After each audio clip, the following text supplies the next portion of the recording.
Welcome back to my channel where I talk about beauty, envy, and featurism, the social dynamics that shape how people treat you when your face, body, hair texture, or skin tone aligns with the American standard of beauty. And with your visual advantage, you probably experience things that most people don't fully understand or even acknowledge. So I wanted to come on here and talk about beauty blindness, how it is corrupt in all shapes and form. Beauty blindness is when someone attempts to shape, dictate, or control appearance in such an unnatural way that the behavior begins to harm the people around them. The distortion becomes so aggressive and so ethically unsound that its impact eventually shows up in the collective social atmosphere, visible, felt, and impossible to ignore. With beauty blindness being corrupt, it really just makes you feel unsafe, and it just brings this darkness within society. Specifically when you're trying to trust people, you may feel like you can't trust someone because you don't want them to get jealous of you, or because there's so much tension when it comes to dynamics of looks. It could just create this darkness in the social framework, because it's going against divine law. When you try to shape the narrative of lookism, you're going against divine law. It really just makes us feel like there's no unity, but that there is a divide. So I want to talk about how beauty blindness makes man blind and why God rejects this concept of beauty being corrupted. Because God will not bless people who decide to stay beauty blind, simply because it's in God's divine nature to appreciate beauty. God created so many beautiful stuff, and we even see that with animals, the way he created animals. Beauty in nature is divine. So men often think that when they fall into beauty blindness, when they meet a woman who tries to narrow or distort their sense of attraction, it doesn't affect them. But if a man lacks integrity or refuses to correct that dynamic, he usually ends up suffering within himself. That's the part people don't want to talk about. When a man agrees to another woman's version of beauty instead of his own, he becomes conflicted, resentful, and disconnected from his real desires. And this is exactly why I won't just date anybody. Like I've told y'all before, if a man tells me he doesn't have a preference, I'm not dating him. I'm being completely serious. A man without a clear sense of attraction is a man who can be easily deceived and easily pressured into beauty blindness. And I refuse to participate in that, because there's no way that a man does not have a preference, specifically with the fact that men are visual creatures by nature. So men are positioned as high ranking in the eyes of God, and women hold a high rank as well. But men are divinely assigned to lead. Leadership is not domination, it is stewardship and tone setting. A man is supposed to establish the emotional and spiritual climate of any environment he governs.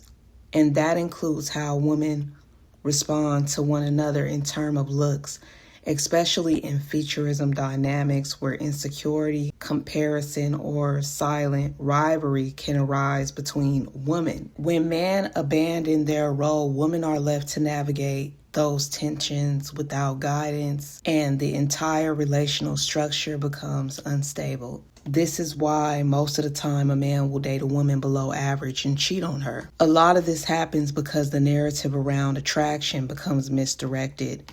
Instead of a man understanding what he genuinely finds beautiful, he gets pulled into someone else's version of beauty. When that happens, the dynamic shifts.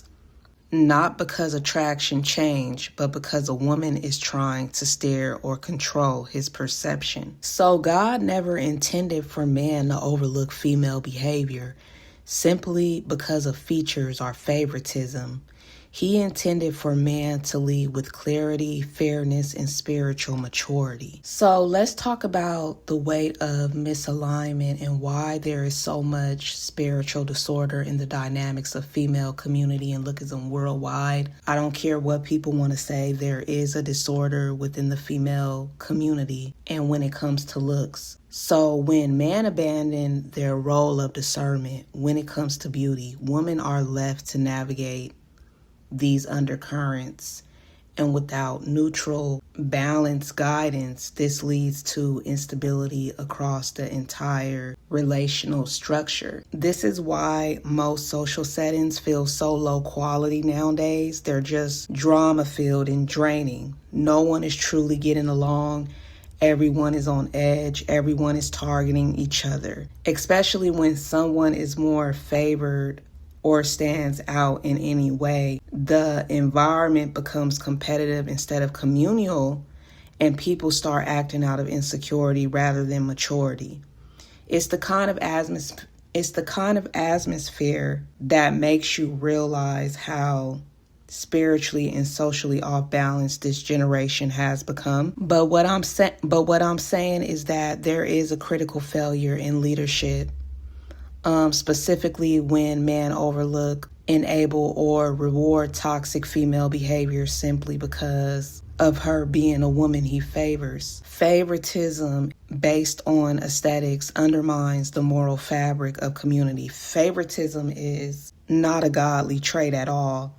This is why God tells us to be impartial, and God never intended for men to selectively validate only certain women or turn a blind eye to subtle division or cruelty. Instead, a man is called to lead with clarity, impartiality, and discernment, valuing character, virtue, and peace over favoritism. When a man does this, he creates an environment where women do not feel compelled to compete for validation or favor through superficial means. Leadership in the divine sense is the courage to cultivate order, protect unity, and govern with righteousness, ensuring that every woman is safe and protected. But the real issue now is that men do not protect all women, they protect a certain type of woman. It's like that today, and it has become painfully obvious. Yet the deeper concern I have with these men is that their behavior is so